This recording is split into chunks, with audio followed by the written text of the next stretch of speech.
Hello everyone. Today we are going to discuss a problem from AMC 12A that happened recently, that is in year 2024. This is problem number 22 of the exam, and this problem is from combinatorics. Here we have 8 cross 3 square grid, and in the middle layer there are all ones written. So the idea is to place toothpicks on the edges of these squares in such a way that number of toothpicks in each of these middle squares equal exactly 1. So if you form a closed loop with these toothpicks, then that configuration is going to be valid. And the question is to count the number of such configurations. Let's get started. Here is the formal question for your reference, and here is the 8 cross 3 grid. So let me revisit the question quickly. So we are supposed to place toothpicks along the sides of the square grid such that each of the middle layer squares have exactly one toothpick onto their sides. So this is one possible configuration, and also it should form a closed loop. Okay, having this in mind,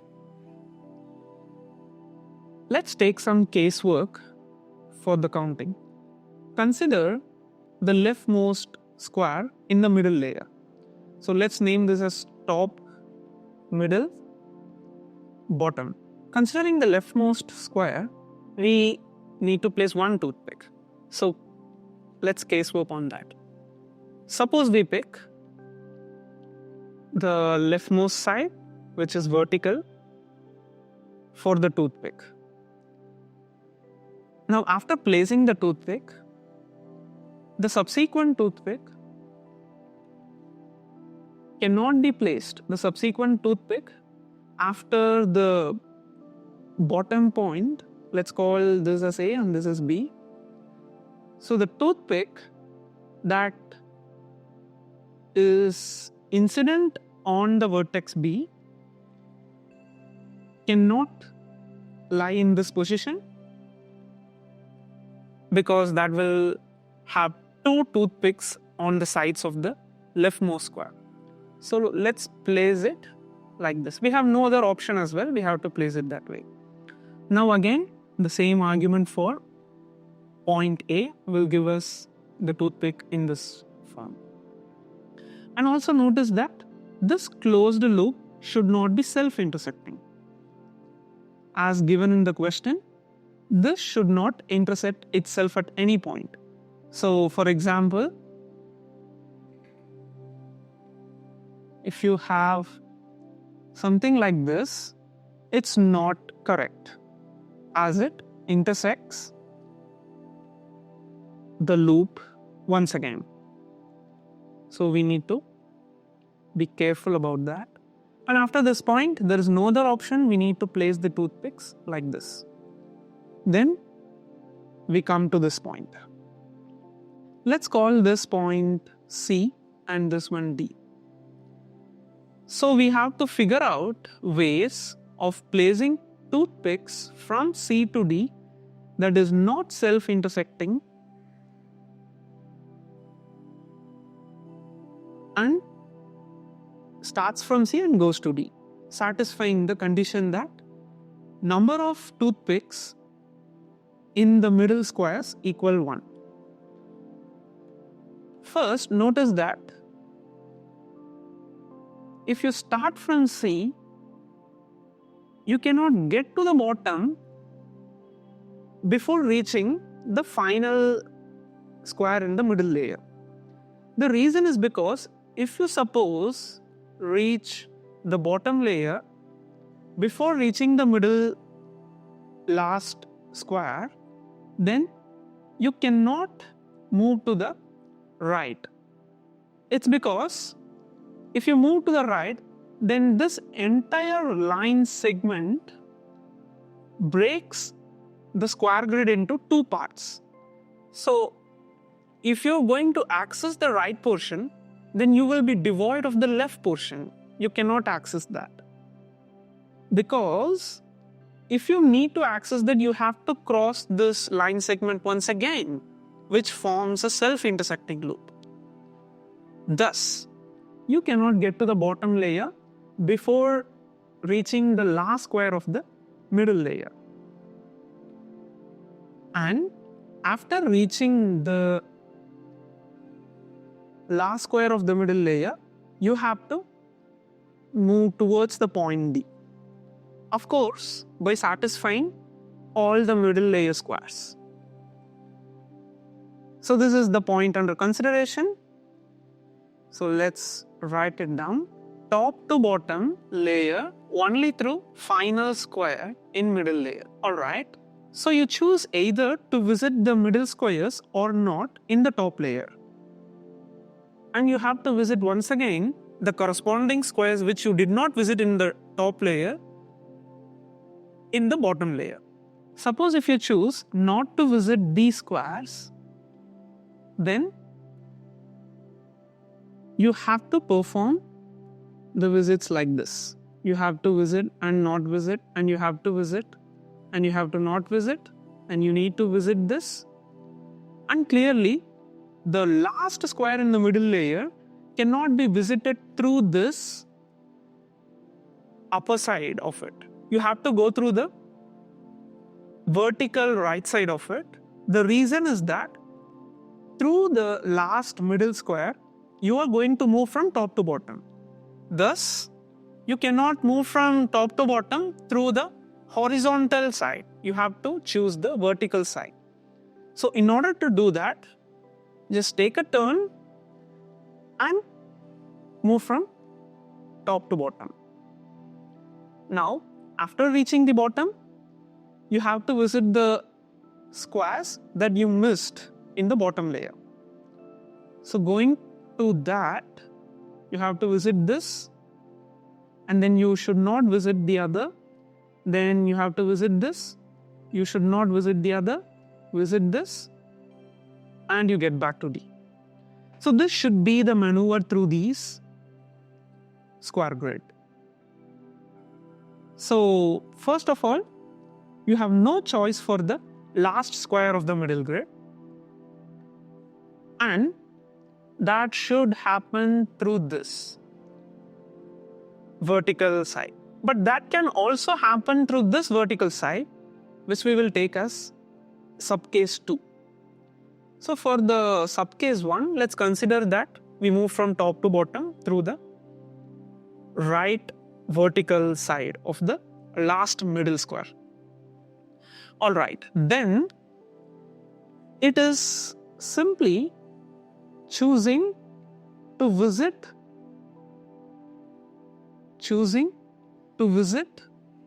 these squares in the top layer or in the bottom layer. So each of them has two choices: top or bottom, top or bottom, top, bottom, top, bottom, top, bottom, and top, bottom, which amounts to 2 power 6 possibilities. So that is 2 power 6 plus. Now after choosing to visit, we will have a unique path because those toothpicks will have to visit the squares either in the top or in the bottom, and accordingly the toothpick will be placed. And for the last square, the toothpick will be placed here. Now, the toothpick can also be placed in the last square towards its left vertical side, which is marked here. In which case, these two squares are visited. Thus, we are only left with these squares. Now we have to choose among them. Let's take one such example. Suppose if we choose to visit this, this, and this, and let's say we abandon this for the top layer. So here is the corresponding path. Since we choose to visit that, we have to fill the toothpick in the top side. So let's abandon this and we choose the top side, abandon the top side, choose the top side. And here, since we have to get down the middle side, we should directly go here and move from top to bottom. We cannot go down and go to the right because that will have two edges for the one last square in middle layer. So after coming here, we should visit the squares that we abandoned, and clearly there exists one such path. And you can also cross verify that all the squares are visited exactly once. So this is the logic. Now since these two squares are already selected, you have only choice for 5 squares. Thus, it amounts to 2 power 5. So this is the case 1, in which AB is chosen for the leftmost vertical side of the square. Now let's choose AB as the vertical side that is right of the leftmost middle square, which is like this. Now clearly, after A, one has to place the toothpick above, and after B, below, because all the other sides should be abandoned because the number 1 is already satisfied for both of them. So moving on to C and D, we have to move through this way because this line divides the 8x3 grid into 2 parts. So moving to the right can cover the middle squares in the right. So name it as C and D, and through the same logic, we are going to solve the case 2. So the case 2 would thus be 2 power 5 plus 2 power 4. The reason is that, again, there are 5 squares to either visit in the top layer or the bottom layer. And of course, you have to visit the last middle square towards this end for 2 power 5. And for 2 power 4, you will be visiting the last square through this vertical side. And these two are chosen, you are left with 4 squares to be visited in bottom or top. So that's 2 power 4 choices. Alright, so case 2 is done similarly. Let's go to case 3, in which we visit the leftmost middle square at its top side.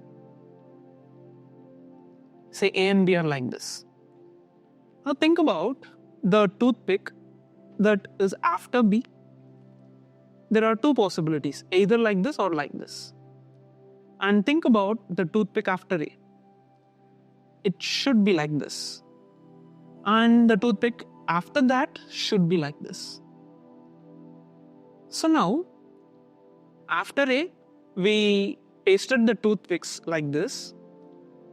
So that means the toothpick from B cannot be placed in this vertical position, because that will form a loop, and we know this loop do not self-intersect, and this should completely encompass all these middle layer squares. So that loop cannot just end over there. So this should be avoided. Hence, the toothpick after B must be horizontal. Now clearly, for the same reason, the toothpick follows horizontal, and again horizontal, horizontal, horizontal, horizontal. The argument just continues, and it will be throughout horizontal. Now, we do not have anything else to do. We just have to complete the loop by filling this one vertical side with the toothpick, completing the entire loop. So this forms the complete closed loop, which is just 1 in number. Thus the case 3 amounts to 1. Now, what about case 4? Now let's start the case 4. In case 4, the argument is just similar. AB in the leftmost middle square will be its bottom side. So again, we extend the possible path and we cannot have the loop in the middle. So thus we cannot have any vertical line. So all these should continue horizontally and end up being connected vertically in the very last bottom square. So again, there is only one such closed path. So C4 is 1. Thus we have completed all the 4 cases and let's calculate the final answer. The final answer will be the sum of possibilities in each cases. So it will be 2 power 6 plus 2 power 5 plus 2 power 5 plus 2 power 4 plus 1 plus 1, which will be 2 power 7 plus 2 power 4 plus 2 equals 146. This will be the final answer. As you could see, we did not use any advanced theorems or formulas. We just used our basic knowledge of counting and intuitive ideas. If you have any interesting approach, please do share in the comments. And I personally feel that this problem is a bit time consuming given the time limit of the AMC exam. Share your thoughts as well in the comments. I will meet you in the next video. Thank you everyone. Bye.